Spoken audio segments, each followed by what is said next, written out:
I got a little bit of an idea for a mandate for traveling.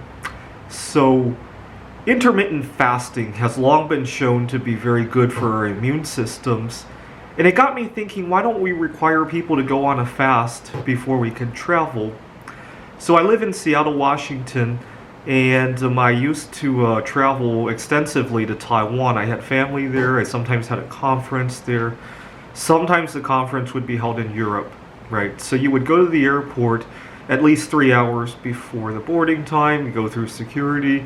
The flight to Taiwan takes about 12 hours.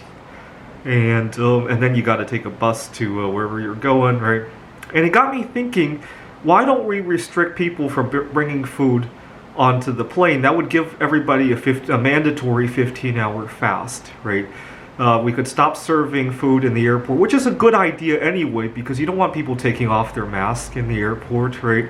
We could stop serving food on the airplane. Obviously, that would make it a lot easier to keep your mask on throughout the whole process of from the moment you walk into the airport until the moment you leave Taipei Airport. There would be no reason to take your mask off, right, under this policy.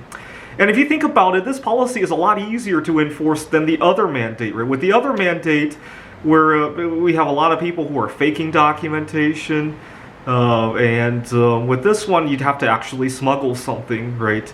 And we could screen people for food. We could stop serving food in the airports and on the planes.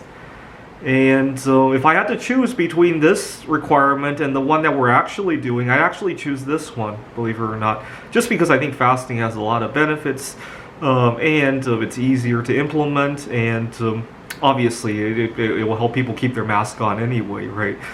But why is it not done? Well, because there's no political benefit, right? You're not pushing a drug, you're not pushing a narrative, you're actually pushing people to be healthy, and that's not politically popular, unfortunately, right? But it might be a sound idea. In an ideal world, we wouldn't have either mandate, but if we had to choose one, I'd choose the mandatory fasting.